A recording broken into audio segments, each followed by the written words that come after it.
So hello people, welcome to the channel C T V and hope so आपका F are का paper अच्छा गया होगा यार। तो ठीक है, अब हम जो है बिना किसी तरह के एस एफ एम के म्यूचुअल फंड से स्टार्ट करते हैं। अभी लाइट टॉपिक लेते हैं, ठीक है, एंड में फिर जो है हार्ड टॉपिक लेंगे, राइट। तो कल परसों 2 बजे तक जितने वीडियो अपलोड हो सकते मैं अपलोड करूँगा। भले ही यार ऑब्वियस सी बात है कि एंड में तो कोई देखने से रहा, पर ये फर्दर काम आता है जब आप एक दिन के लिए प्रिपेयर करोगे। कोई दूसरे देखेंगे तो उसको काम आएगा, कभी किसी अगले अटैम्प्ट में कोई देखे तो उसको काम आएगा, राइट। तो मेरी अप्रोच वही रहेगी लास्ट डे वाली।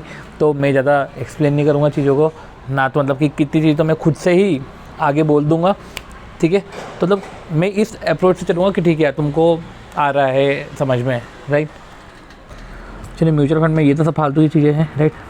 कितनी चीज़ें मेरे को डिक्टेट करनी है कि तो मैं डिक्टेट कर दूँगा, क्योंकि सामने लैपटॉप पे पर्टिकुलर कुछ पॉइंट्स चल रहे हैं, मैं उधर डिक्टेट भी करूँगा। हो सकता है कि वो जो है इन दोनों PDF से रिलेटेड नहीं हो, वो वर्ड्स हो, ठीक है। आपने अगर आपके पास वो सब लिखा हुआ है तो ठीक है, नहीं लिखा हुआ है तो आप लिख लेना, ठीक है। आपको जितना समझ में आ रहा है वो समझ लेना। एक तो अपना फ़ीस कैलकुलेट, एक होता है बेस फीस और इंसेंटिव फीस, राइट। तो कैलकुलेट करो उसको फटाफट कि भैया ओपनिंग असेट अंडर मैनेजमेंट तो 20 करोड़ है। बेस फीस और incentive fee linked to gross return each year, वो ग्रॉस रिटर्न से लिंक्ड है और पोर्टफोलियो की मैक्सिमम वैल्यू से ज़्यादा होगा तो इंसेंटिव मिलेगा, क्योंकि वो उससे लिंक, वो पोर्टफोलियो की मैक्सिमम वैल्यू सॉरी, ठीक है। और वो ग्रॉस रिटर्न से लिंक्ड है, पोर्टफोलियो मैक्सिमम वैल्यू से ज़्यादा है तो उसे मिलेगा, राइट। तो सबसे पहले तो अपन तो मैक्सिमम वैल्यू निकालो। ये 20 करोड़ है, 20 का 29%, ठीक है, 25.8 करोड़ हो गया। और फिर जो है 20 करोड़ को माइनस 1.8% करा तो 19.64 हो गया। तो देखो इधर तो जो है पोर्टफोलियो की मैक्सिमम वैल्यू तो 21 थी ना, सॉरी। अब समझो, ये हमने बेवकूफ़ी करी भाई। रिटर्न है ना, पोर्टफोलियो की मैक्सिमम वैल्यू 21 करोड़ दे के रखा है, तो आपका बेंचमार्क 21 करोड़ है। अब रिटर्न निकालो, 20 करोड़ पे 29%, रिटर्न कितना है 5.8, राइट। तो कितना हो गया 25.8। अब देखो 25.8 हो गया, मतलब कि 21 से ज़्यादा है, तो 4.8 पे जो है कैलकुलेट करो। 4.8 इंटू इंसेंटिव फीस 2%, 0.096, ठीक है। और ये जो बेस फीस है वो बेस वैल्यू पे कैलकुलेट होती है, ऐसा नहीं कि 21 पर कर देना, बेस वैल्यू पे होती है। तो 20 करोड़ का सबसे पहले तो इंसेंटिव जो था 4.8, इनको 2% किया 0.096, और बेस फीस जो है 20 करोड़ को 0.10% किया 0.020, 0.096 प्लस 0.020, ये किया अपना 0.116। देखते 0.116 है कि नहीं, चलो है। और देखो दूसरे की पोर्टफोलियो की वैल्यू 21 है, पोर्टफोलियो की वैल्यू तो 21 ही है, तो इधर तो रिटर्न ही नेगेटिव है, मतलब मैक्सिमम वैल्यू के ऊपर ही नहीं है। तो बेस फीस जो है 20, उसका ही 0.10% देकर कर्तव्य को 83 करो, 0.02 करके ओवर करो, राइट। फिर कुछ NAV कैलकुलेशन, ओके। अब देखो, राइट, इधर हम अटके थे, राइट। तो जहाँ वेट अटके वहाँ पे टिक मार्क, स्टार मार्क कर लो। अब देखो आपने तो रिटर्न निकालना है, और रिटर्न निकाल के आप तो आगे बढ़ रहे थे, पर देखो ये क्या है, ये है 20 करोड़। ये भी तो देखो, ये 20 करोड़ के ऊपर है ना, अगर देखा जाए तो ये तो 20 करोड़ के ऊपर है। आप समझो, आपने वैल्यूज़ निकाली है, राइट, वैल्यूज़ निकाली है। अब आपको अब ये निकालता आना चाहिए कि वो फ़ीस जो है वो फ़ीस चार्ज कर रहा है क्लोजिंग में, जितना रुपए है उसमें से वो फ़ीस एक खर्चा है, तो क्लोजिंग में से माइनस करो, राइट। तो क्लोजिंग क्या है आपका 21, 29% ऐड किया था ना आपने, कहा जैसे 29.8 से माइनस हो, क्योंकि आपके पोर्टफोलियो ये तो बेंचमार्क है, राइट। ये बेंचमार्क है आपका, ये एक्चुअल नहीं है, बेंचमार्क है, ठीक है। ये हो गया हमारा। अब देखो रिटर्न कैसे करा, क्लोजिंग और ओपनिंग, मतलब वैल्यू में भी और परसेंट में भी। कैसे है परसेंटेज में, क्लोजिंग में से expense minus opening, right, divide by opening. Closing में से expense minus opening divide by opening. तो क्लोजिंग कितना है 25.8, एक्सपेंस कितना 0.116, ओपनिंग कितना डिवाइड बाय ओपनिंग। वैसे क्लोजिंग में से एक्सपेंस, अब इधर क्लोजिंग अलग आएगा, 25.8 तो आएगा नहीं, 20 का माइनस 1.8% आएगा, 1.964, राइट, ठीक है। वो मतलब कि माइनस करना है ना, तो 19.64 फिर उसमें से माइनस ओपनिंग माइनस एक्सपेंसेस, ये कर देना, ये करना, डिवाइड बाय बेस आ जाएगा, ठीक है। अब इससे क्या रिटर्न आ जाएगा, ये याद रखना। चलो ठीक है, चलो बाकी सब के जो टंटे आपको पता होंगे। अब म्यूचुअल फंड की NAV, अब समझो NAV क्या होता है भाई। म्यूचुअल फंड ने इन्वेस्टमेंट करा है ना, तो उसके असेट्स और कैश भी तो है उनके पास, कैश भी लेना। कैश कैसे? अरे भैया लोगों को यूनिट्स दिए तो आपके पैसे आए तो कुछ आपने लगाए हैं तो वो पोर्टफोलियो चेंज हो रहा है, और एक आपका कैश में है, वो कैश चल रहा है आपका। पोर्टफोलियो की मार्केट वैल्यू तो निकालते रहना, कैश की वैल्यू भी निकाल देना। देखो तेने भी तो अपन ने इस तरीके से निकाल लिया कि वो पोर्टफोलियो है, पोर्टफोलियो की वैल्यू। और तुमको याद है कि वो एक्रूड और आउटस्टैंडिंग लायबिलिटी भी आखिरी में माइनस हो ही जाती थी। तुमने देखा है वैसे ही कैलकुलेट हुआ है ये भी, ठीक है, जैसे कि इक्विटी शेयर है। तो NAV का ऐसा देख रखा है। अब कुछ री इन्वेस्टमेंट वाला क्वेश्चन है वो देख लेते। एसेट माइनस लायबिलिटी, आपको समझ में आ गया कि लायबिलिटी क्या वो बोलना चाह रहा हूँ कि इसमें पोर्टफोलियो और कैश है, राइट। ठीक है, एसेट में लायबिलिटी, एसेट में कैश का सेपरेट अकाउंट बनाओ, तो मैंने आपको बोल ही दिया था। कैश का सेपरेट अकाउंट बनाना हो तो बना लो, हाँ कोई दिक्कत नहीं, बना सकते हो। चलो ये हो गया हमारा।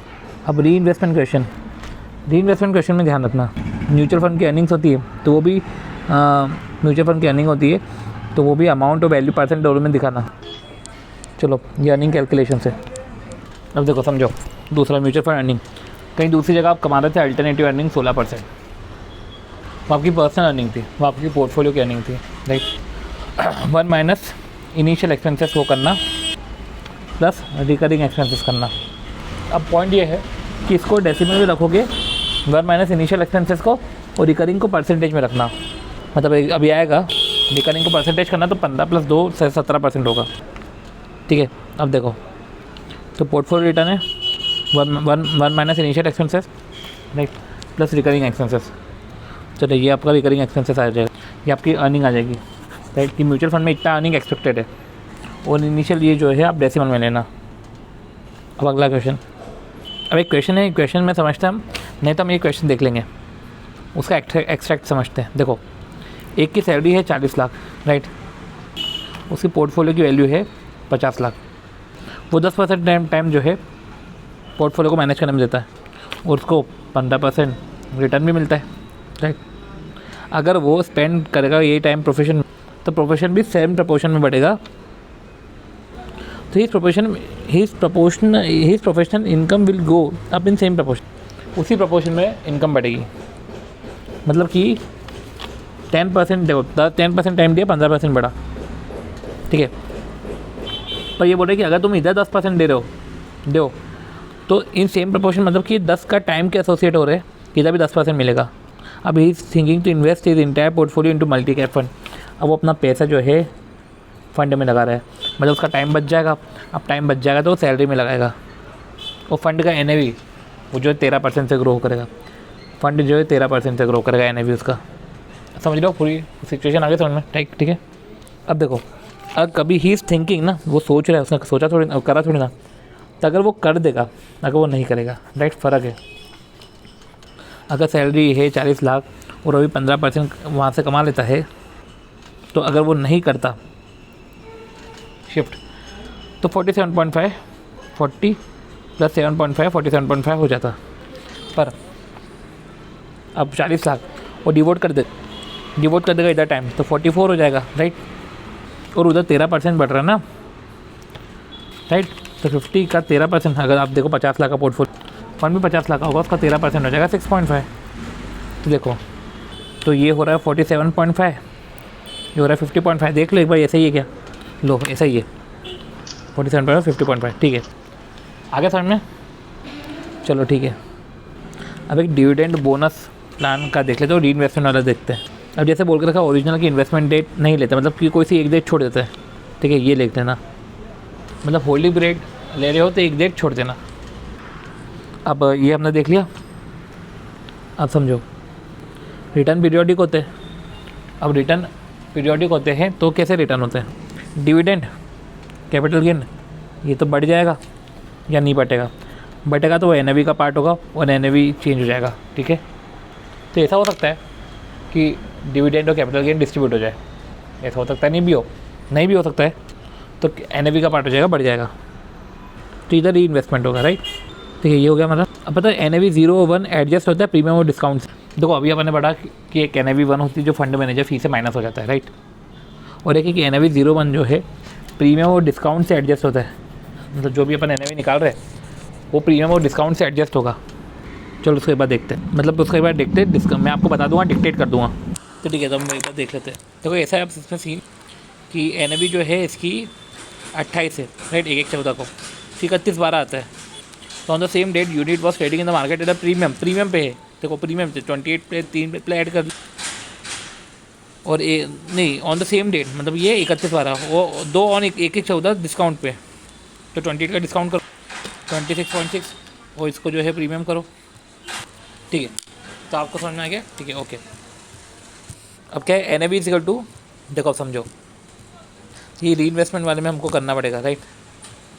क्या बोल रहे हैं कि डिविडेंड डिस्ट्रीब्यूट हुआ, मतलब ऐसा मानो डिविडेंड जैसे जब री इन्वेस्टमेंट होता ना, जैसे कि डिविडेंड डिस्ट्रीब्यूट हुआ, जितना भी डिविडेंड है उसी दिन उसी NAV से इन्वेस्ट करो।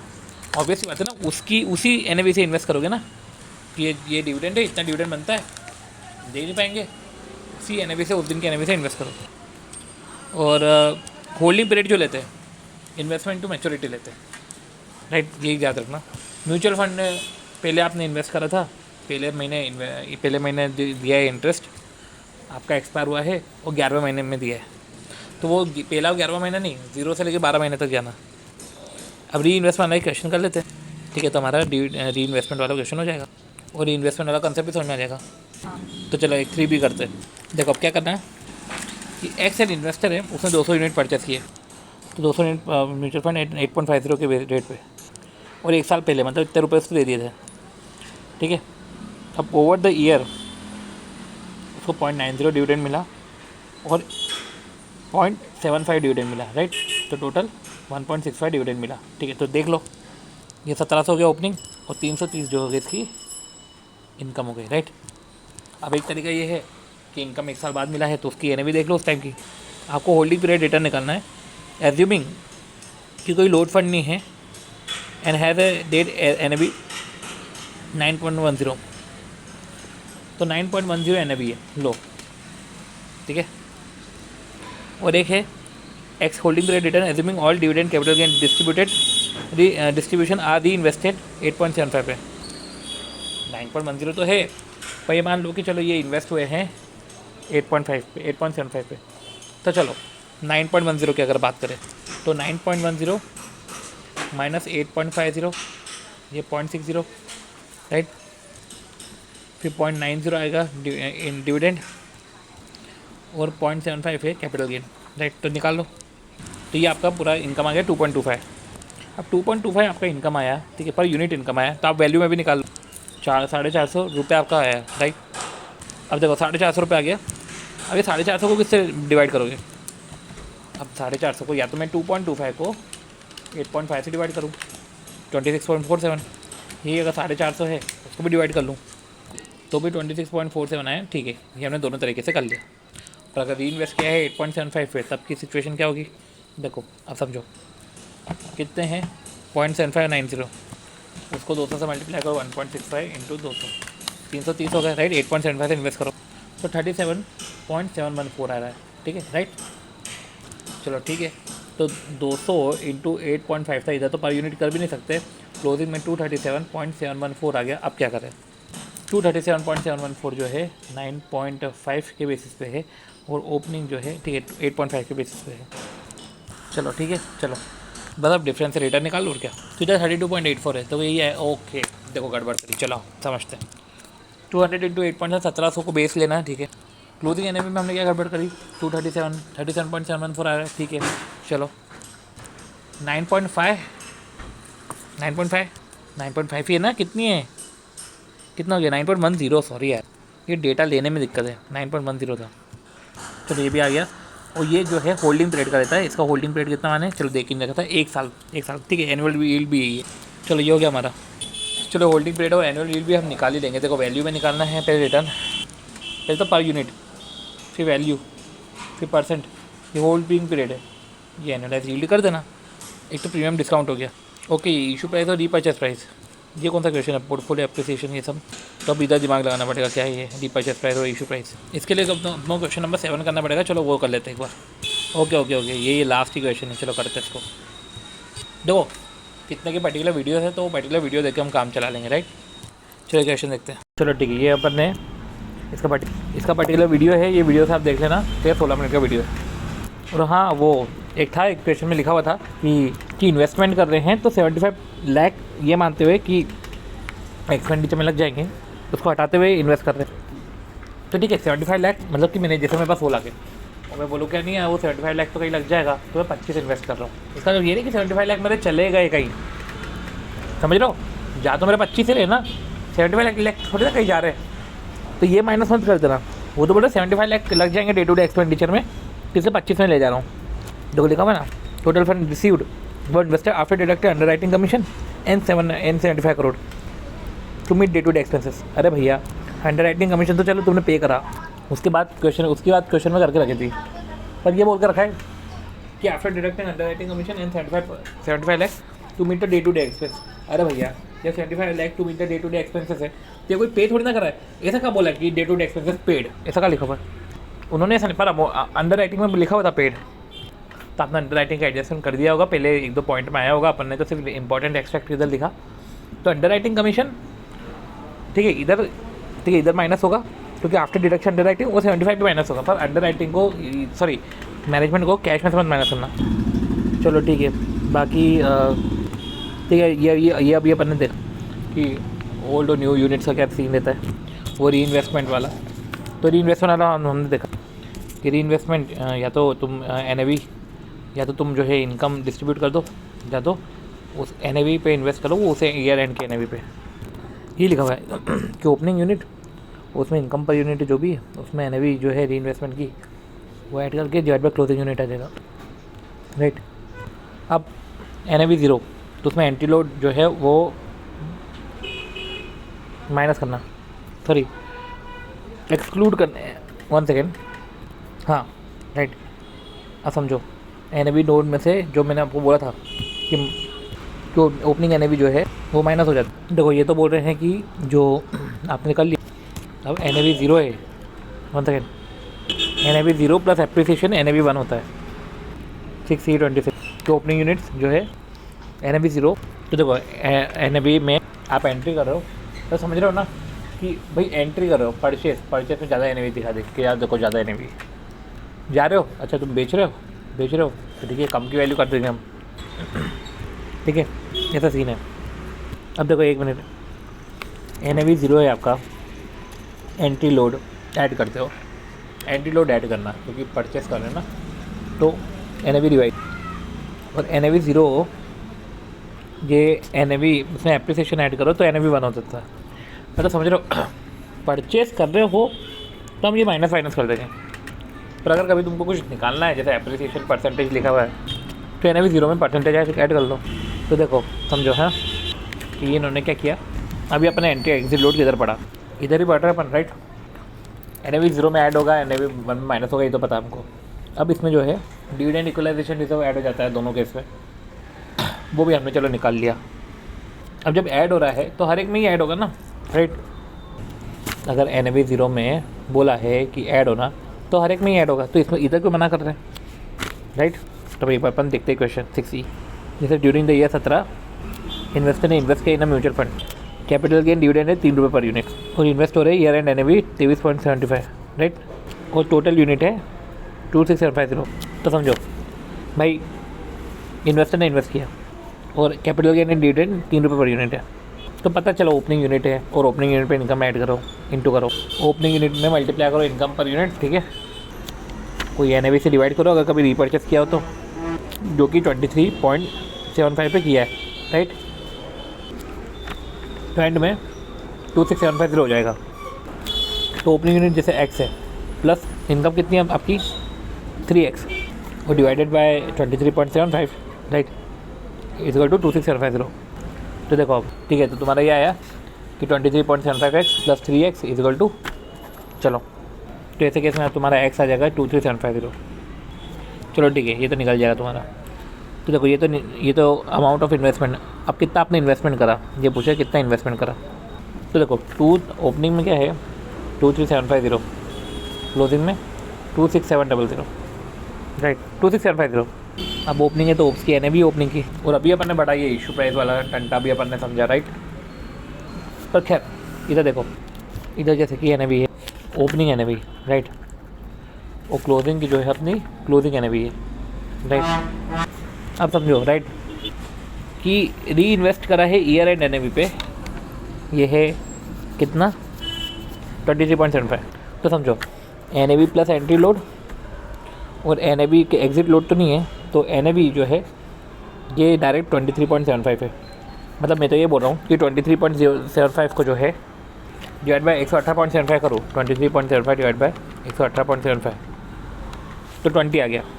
तो एन प्लस एंट्री लोड आ गया 120 आ गया, एन प्लस एंट्री 20 आ गया, और उसमें 0.05 माइनस करो तो 19.95 आ जाता है। एक ये तरीका है बोलने का, और एक तरीका ये है कि एन प्लस एंट्री से मत गिनो, एन से गिनो, एन से गिनो और एन लाओ।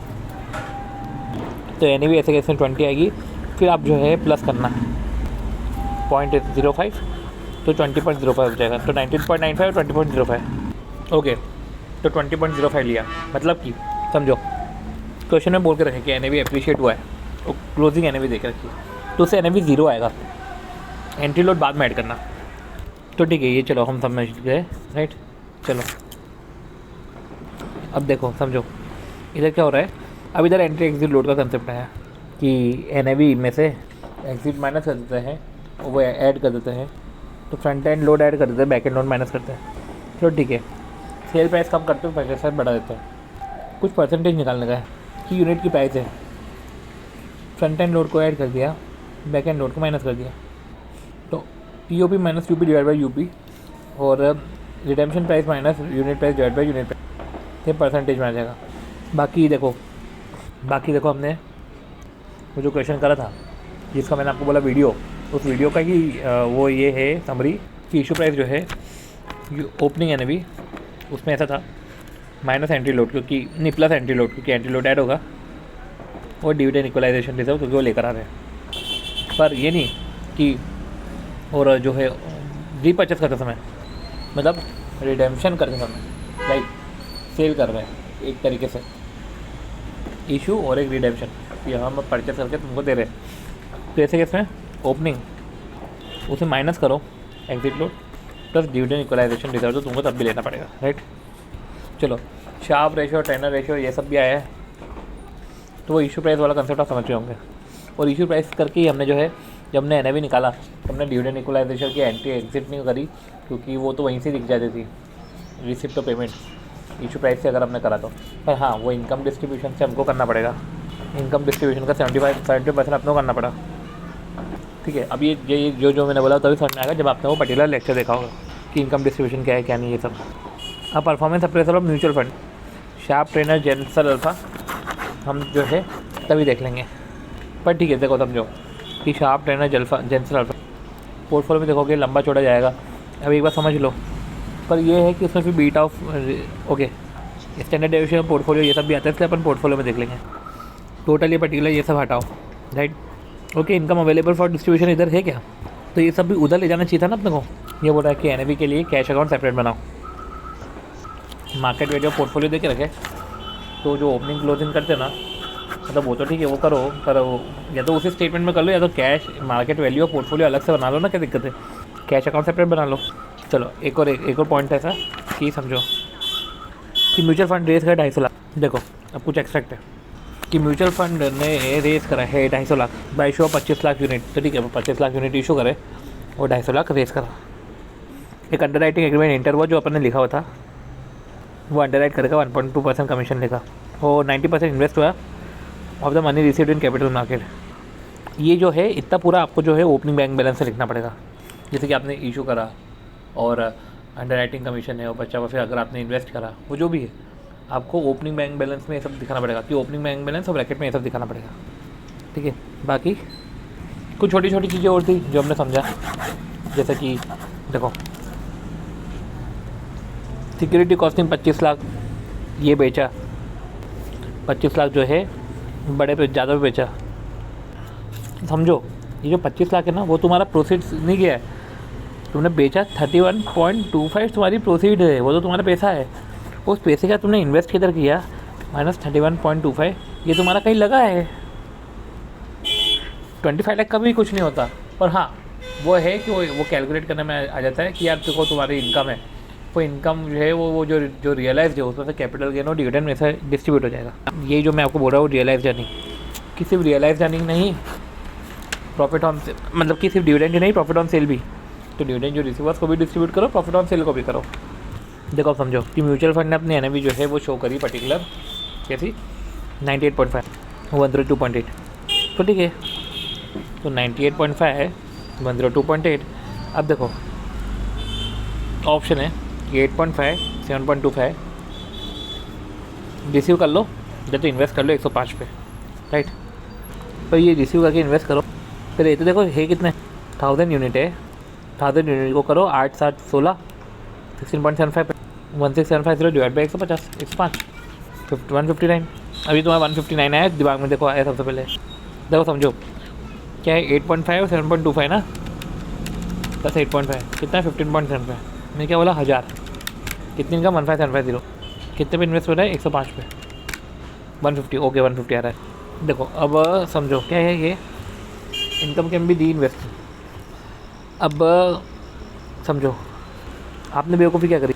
अब जब आप इनकम देखो ये 150 यूनिट है, राइट 150 यूनिट है। अब आप इनकम निकाल रहे हो, समझो ये इनकम निकाल रहे हो। पुरानी कितनी 1000, नई कितनी 1150। तो ऑब्वियसली बात है ना 1150 में ये चेंज इन एने भी मत करना कि 1150 लेके ये चेंज कर लिया ना, आपको वैल्यू लो भाई 1150 है, उसकी क्लोजिंग ये है 1000 ये है, उसकी ओपनिंग ये है। इस तरीके से तुम्हारी इनकम आएगी और इसी तरीके से करना, भूलना नहीं। ठीक है, डिविडेंड इक्वलाइजेशन रिजर्व है, ये एंट्रीज है, कुछ छोटे छोटे पॉइंट है वो भी देख लेते हैं। इतने सारे क्वेश्चन है वो भी देख लेते हैं। जैसे म्यूचुअल फंड का ड्यूरेशन निकालना, म्यूचुअल फंड का ड्यूरेशन भी निकालना पड़ता है। एक क्वेश्चन में तो दिया हुआ भी था, चलो एक बार देख लेंगे म्यूचुअल फंड का। ये चलो ओपन करो ब्लूटूथ 51 वाला, चलो ब्लूटूथ वाला क्वेश्चन क्या गड़बड़ हुई इधर एक बार अपन देखते हैं। ये इसलिए ना क्वेश्चन आपने छाट के रखे ना आपका हो जाएगा, जहाँ बस उस पर फोकस करना क्या यही है, इसके अलावा कुछ नहीं है। क्योंकि ये प्लान कर रहे हैं to float a fixed income fund, 1 जनवरी को प्लान करें to float fixed income fund जो है 1000 करोड़ 100 करोड़, राइट 100 करोड़ का फ्लोट कर with the term of 7 year, 7 year के टर्म में। तो Bluetooth mutual fund is planning to float a fixed income fund, float कर रहे हैं फिक्स्ड इनकम फंड को ऑन 1 जनवरी 2015, 7 साल के लिए फ्लोट कर रहे हैं। उनका टारगेट ड्यूरेशन जो है 5.5 है ईयर, 5.5 साल है, राइट। और एक्सपेक्टेड रिटर्न है 8%, राइट। अब determine the amount of interest it has to earn, कितना है वो इंटरेस्ट अर्न करे, क्योंकि आपको पता हो कि 7 साल कुछ इंटरेस्ट उसको मिलेगा, राइट, कुछ इंटरेस्ट उसको मिलेगा, तब जाके तो इसके अपन ड्यूरेशन कैसे निकालते कि भैया 1 2 3 4 5 6 7 ये है इंटरेस्ट, ठीक है। इंटरेस्ट आ रहा है पहला साल, दूसरा साल, तीसरा साल, चौथा साल, पाँचवा छठा सातवां, सातवें में तो उसके साथ वो प्रिंसिपल भी आएगा। 8% से इसको हम डिस्काउंट करेंगे, प्रेजेंट वैल्यू फैक्टर आएगा, उसकी प्रेजेंट वैल्यू निकालेंगे, उसको फिर वेट से मल्टीप्लाई करेंगे और डिवाइडेड बाय अपन जो है इसकी प्रेजेंट वैल्यू करेंगे। तो ये अपने को थोड़ी ना पता कि इंटरेस्ट कितना है, तो जो भी है 5.5 के इक्वल हो जाना चाहिए। 5.5 के इक्वल क्या होगा, ये present value summation present value into weight divided by summation present value, right. चलो निकालो, क्योंकि ऐसे ही करोगे तभी जाके जो है आप इंटरेस्ट निकाल पाओगे, अमाउंट ऑफ इंटरेस्ट। तो ये है कि ये interest after different management expenditure of 10%, मतलब कि ये इंटरेस्ट जो है मेरे जो इनफ्लोज है, ये जो एक्स निकलेगा ये 90% करना, मतलब कि जो एक्स आएगा ना ये आप मान लो कि मैनेजमेंट एक्सपेंडिचर के बाद का है, तो कल को जब भी एक्स आएगा डिवाइडेड बाय 90% करना, मैनेजमेंट एक्सपेंडिचर आ जाएगा। तो देखो ये है पर्टिकुलर, ये तुम्हारा है इनफ्लो 1 2 3 4 5 6 7 7वें साल, ओके ये भी लिया ना, 100 भी लिया ना, हाँ। प्रेजेंट वैल्यू फैक्टर है, प्रेजेंट वैल्यू इनफ्लो आया और ये आया, उस तरीके से अपने वेट्स निकाला 5.5, एक्स आ जाएगा जो भी 9.31, ये जो 9.31 है ये एक तरीके से आफ्टर मैनेजमेंट एक्सपेंडिचर है। तो 9.31 डिवाइडेड बाय 90% करो 10.34, ये इनकम है 10.34 और 10.34 को किससे मल्टीप्लाई करोगे, ठीक है। तो हुआ क्या है, देखो प्रेजेंट वैल्यू आपने निकाला, एन्युटी प्रेजेंट वैल्यू फैक्टर निकाला, प्रेजेंट वैल्यू निकाला, प्रेजेंट वैल्यू को वेट से मल्टीप्लाई किया, इस तरीके से आपने एक्स निकाला, एक्स 9.31 आया, तो 9.31% है, राइट। अब देखो वो 9.31% डिवाइड बाई 90 करोगे तो 10.34% है। तो यही जो है 9.31, इसको तो लगाना है 100 करोड़ पे, क्या जगह 9.31%, 100 करोड़ पे इंटू 9.31 रहेगा परसेंट, 9.31 आ जाएगा। बस याद रखना ये। अब देखो dividend, investment and bonus plan के रिस्पेक्ट में कुछ है। देखो सी 3 प्लान है, dividend, investment, bonus and growth. See अब देखो they are 3 plan, dividend, reinvestment, bonus and see growth plan at the time of IPO, जब वो 1/4/1995 का IPO का। अब देखो डिविडेंड, री इन्वेस्टमेंट और बोनस, तो ए है डिविडेंड, बी है री इन्वेस्टमेंट, ओके ए है डिविडेंड री इन्वेस्टमेंट प्लान, बी है बोनस प्लान और सी है ग्रोथ प्लान। अब वो जो है आनंद बच्चन चारू ने, 3 इन्वेस्टर ने इन्वेस्ट किया है बी, सी और ए में। लो आनंद बच्चन और चारू, ये होशियारी दिखाना तुम, हाँ। तो इन्वेस्ट करा है 1 लाख रुपए, राइट। तो अब 1 लाख रुपए करा है तो यूनिट वैल्यू 10 मानो, कुछ नहीं तो ये देखो ये पूरा का पूरा वो चाणक्य अपॉर्चुनिटी फंड वाला क्वेश्चन।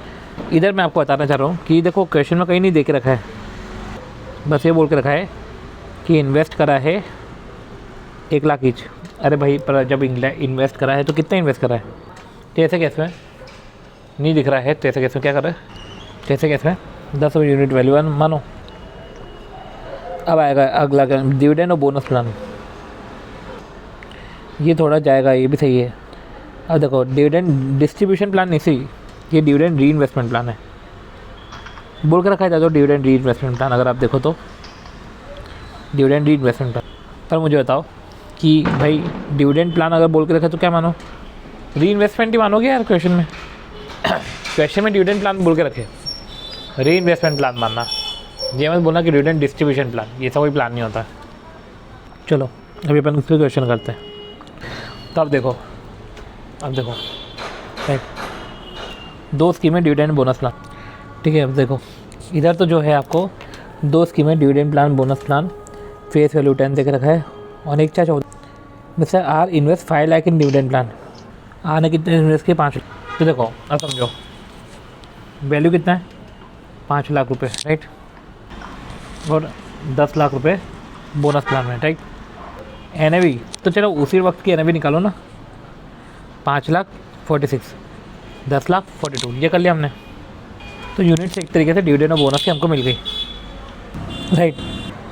तो 5 लाख है 46 और 10 लाख है 42, तो ऐसे कैसे 10,869.57 और 10 लाख 42 से डिवाइड किया। अब देखो समझो भाई क्या है, ये तो 10,869.70, ये तो चलो हो गया अपना। अब डिविडेंड, राइट भाई 10,869.57 को 10 से मल्टीप्लाई करो, इसकी यूनिट कैपिटल दे के रखिए, तो यूनिट कैपिटल का 12%। अगर देखो 12 डिविडेंड परसेंटेज बोल के रखे, अब परसेंटेज दे के रखे तो यूनिट पे निकलता है, परसेंटेज कब से यील्ड हो गया, वो यूनिट पे ही रहता है, ठीक है। तो ऐसे कैसे 13043 डिविडेंड है, ऑब्वियस सी बात है कि डिविडेंड री इन्वेस्टमेंट प्लान है, तो ठीक है। NAV जब डिविडेंड डिस्ट्रीब्यूट हुआ NAV 47 है, तो चलो री इन्वेस्ट करो 277.51, आपकी क्लोजिंग कितनी हो गई 11147.09, ये है। अब यही जो है ये ओपनिंग भी हो जाएगी, राइट। अब देखो 11147.09, चलो ठीक है। अब देखो 11147.09 को अब अगला जो टाइमर है वो 2 साल बाद आ रहा है, 31/3/16, राइट। अब देखो इधर जो डिविडेंड है 16720 ले रहे, 16720.64, देखो यही आया, वही है 16720.64 डिवाइड बाय 49.5 आया 337.79, क्लोजिंग में ऐड कर लो सर 337.79, 11484.88, ठीक है। अब तीसरा, चलो ये परसेंटेज हो गया, तीसरा 31,318, राइट। 11484.88 इंटू 10 का 10%, 11484.88, NAV पता है 48 है, राइट। तो 239.268 या 27 मान लो, 239.27, 11724.15 यह गया हमारा। अब देखो 31/3/19 को तो कुछ नहीं है, छोड़ो। पॉइंट क्या है कि हमको तो इफेक्टिव यील्ड निकालना है, इफेक्टिव यील्ड, राइट। 11724.15 आ गया आपका, ठीक है। इसको 49 से मल्टीप्लाई किया, माइनस वो 5 लाख डिवाइड बाय 5 लाख, तो जो 14.89 है ना, ये देखो मैं जो बोल रहा था ना कि एक डिविडेंड डिस्ट्रीब्यूशन से दूसरा डिविडेंड डिस्ट्रीब्यूशन मत देखना, ये है 1/4/14 से 31/3/19, है कितने साल, 15, 16, 17, 18, 19, 5 साल, तो 2.978, 2.98% आ रहा है, यस। चलो अब दूसरा आपका क्या है, आपका प्लान, बोनस प्लान। अब जैसे बोनस है 1:4 का रेशियो, सबसे पहले बोनस प्लान में NAV निकालो, यूनिट निकालो, 10 लाख डिवाइड बाय 42, 23809.52, ये है आपका, ये आपकी जो पर्टिकुलर यूनिट्स है। अब 30/9/15, राइट, डिवाइड बाय 4 करो, 1:4 के बेसिस पे 5952.38 आया आपका, राइट। चलो क्लोजिंग कितना हुआ ऐड कर लो, 29761.9, राइट। अब 30/9 के बाद 30/9 17, 2929761.9 डिवाइड बाय 6 करो, राइट। तो 29761.9 प्लस 4960.32, राइट, 34722, खैर 30/17 के बाद चलो ओके, यही हो गया। तो 34722.22 यही है अपना, इसका निकाल दो। प्रॉफिट कैसे निकलेगा, 44.0 माइनस करो 10 lakh divide by 10 lakh, right. ये है 52.77 5 साल का, राइट। बढ़िया यार, निकाल लिया अपना एक नंबर, बहुत अच्छी बात है, इफेक्टिव यील्ड सही निकाला। चलो ये तो ठीक है, ये समझा हमने। तीसरा प्लान भी होता है, पहले ये एक दिमाग में रखना कि इसकी जो स्टार्टिंग होती है वो यूनिट से होती है। आप पहले यूनिट्स निकालो, यूनिट कैपिटल निकालो। तो ठीक है, हमने देखा, ओके ठीक है, इतना कुछ खास नहीं था, कर लिया हमने, इसका प्रेजेंटेशन भी हो गया, हमने डिविडेंड, NAV, क्लोजिंग, ओपनिंग सब करा। चलो ठीक है, बढ़िया। एक ये याद रखना, ओके, ये आनंद बच्चन चारू वाला क्वेश्चन भी है, वो भी एक बार देख लेते हैं यार, वो भी अच्छा क्वेश्चन। देखो यार इधर ना अच्छा, ये प्लान अच्छा है, पर देखो इसमें ना अपन पूरा नहीं करेंगे क्योंकि अपन ये कर चुके हैं, राइट। डिविडेंड वाला समझ चुके हैं। मैं स्टार्टिंग आपको बता देता हूँ कि इनकी स्टार्टिंग ऐसी होगी कि आनंद बच्चन चारू है, 1 लाख यूनिट है। अब इधर NAV नहीं दे के रखी है, राइट, 1 लाख, राइट, ठीक है। चलो ठीक है, ये 1 लाख हो गया, 3 हो गया। अब वो ये कि आप कैलकुलेट करते जाना कि डिविडेंड है, फिर यूनिट्स आएगा। देखो समझो, इधर 1 लाख है, 20% डिविडेंड है, समझ रहे हो ना। जैसे ये 20,000 डिविडेंड है, फिर जो 20,000 डिविडेंड है, इसको 30.70 से इन्वेस्ट होगा, तो 10651 हो जाएगा, राइट, ऐसे ही ना। हाँ, फिर वापस उस पर जो है एक और कर देता हूँ कि 10,000 ना, 10651 कर दो, राइट। फिर इसको 10, इसको 70% कर दो, डिवाइड बाय 58.42 कर दो, 1276 हो गया। चलो ठीक है, ये पूरा कर लिया, इसको भी आप कैलकुलेट कर लोगे, राइट। कुछ एंड में इसमें याद रखने वाली चीज़ें है कि सारे all the 3 investor redeem the balance unit, मतलब समझो जैसे इसका आया, किसका 14906, ये डिविडेंड प्लान का ना 14906 आएगा। अब देखो 14906.16 आया, तो सबसे पहले रिडीम होगा तो 53.75 पे होगा, राइट। 1 सेकेंड यार,